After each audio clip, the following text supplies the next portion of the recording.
Assalamu everyone, this is Dr. Farzana Abdullah from Cosmetico Clinic Islamabad. I'm working as a consultant dermatologist and aesthetic physician. Today we will talk about again very important aesthetic dermatology procedure which is called microneedling. Microneedling is a electronic pen और electronic device आप कह सकते हैं. ये इस तरह design हुई कि इसमें मल्टीपल टाइनी नीडल्स होती हैं.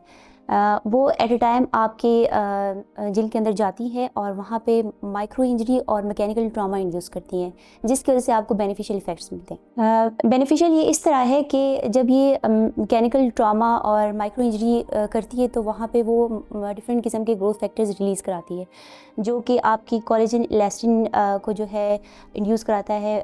कोलेजन इलास्टिन बनेंगे तो आपकी जिल्द जो है वो थिक हो जाएगी.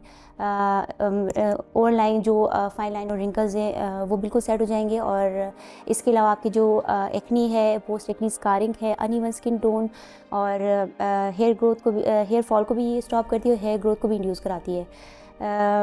इसके अलावा माइक्रोनीडिंग जो है वो अगर हम किसी भी केमिकल के साथ इसको यूज़ करते हैं तो हमें डबल इफ़ेक्ट्स मिलते हैं, जिसमें आप कह सकते हैं कि chemical as well as mechanical effect, जिसको आप कह सकते हैं. कॉम्बिनेशन ट्रीटमेंट के फिर फ़ायदे जो है वो डबल हो जाते हैं. अगर आप इसको केमिकल के साथ यूज़ करेंगी लाइक एक्सोसोम के साथ या फिर किसी भी मेसोथेरेपी के सीरम के साथ यूज़ करेंगे तो फिर हमें mechanical as well as chemical effects मिलेंगे. पीआरपी के साथ डबल ग्रोथ फैक्टर्स हमें मिलेंगे तो इसका डबल इफेक्ट होगा. आरएफ के साथ हम इसको कंबाइन कर सकते हैं, जिसको हम रेडियो फ्रिक्वेंसी डिवाइसेस भी कहते हैं. इसके अलावा लेज़र्स के साथ भी हम कॉम्बिनेशन में इसको यूज़ कर सकते हैं. पोस्ट प्रोसीजर केयर आपकी होती है कि आपने जो है सन प्रोटेक्शन करनी है, सन ब्लॉक लगाना है जो कि SPF 50+ होना चाहिए.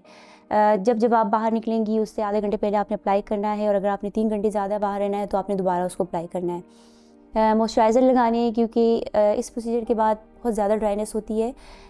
वो आपका डर्मेटोलॉजिस्ट डिसाइड करेगा कि कौन सा मॉइस्चराइज़र आपके लिए बेस्ट है.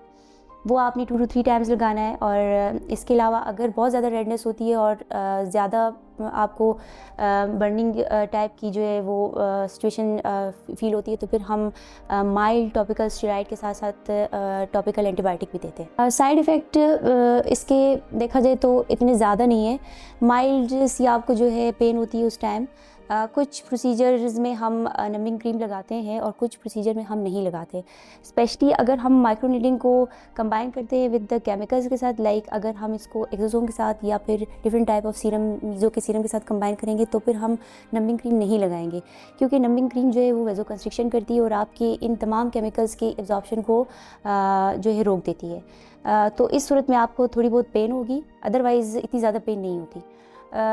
इसके अलावा ड्राइनेस होती है जिसके लिए हम मॉइस्चराइज़र देते हैं तो वो भी कवर हो जाती है. डाउन टाइम इसका 24 आवर to 72 आवर्स तक होता है. इसके बाद आप अपनी रूटीन के काम कर सकते हैं. पेशेंट की सिलेक्शन हम ऐसे करते हैं कि अकॉर्डिंग टू इंडिकेशन, क्योंकि हमने स्पेसिफिक डेप्थ को टारगेट करना होता है. आया अगर आपने रिंकल्स के लिए या फिर रिजुनेशन के लिए करना है तो फिर हम कोलेजन इंडक्शन के लिए हम फाइब्रोब्लास्ट को टारगेट करते हैं, तो फिर हमें थोड़ी ज़्यादा डेप्थ रखनी होती है. अगर आप अनइवन स्किन टोन या फिर मेलाज़मा के लिए करते हैं तो फिर हम थोड़ा सा सुपरफिशियल जाते हैं, हम सिर्फ बेजल लेयर को टारगेट करते हैं. स्कार्स के लिए ओबियसली हमें फिर डीप जाना पड़ता है. तो वो डिपेंड करता है कि आप किस इंडिकेशन के लिए करा रहे हैं.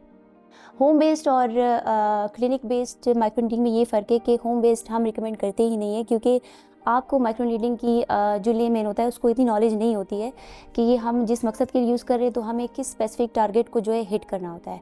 अगर हमने वो आपका डॉक्टर ही बता सकता है कि अगर आपने फाइब्रोब्लास्ट को हिट करना है तो आपने कितनी डेप्थ पे जाना है, और अगर आपने मेलानोसाइट को हिट करना है फॉर द मेलाज़मा फॉर हाइपरपिगमेंटेशन तो आपने किस डेप्थ पे जाना है.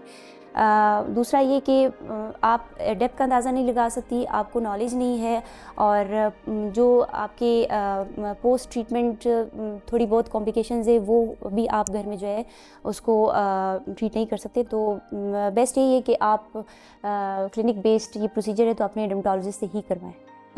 Thank you so much for watching my videos and stay tuned for more informative videos. Thank you so much.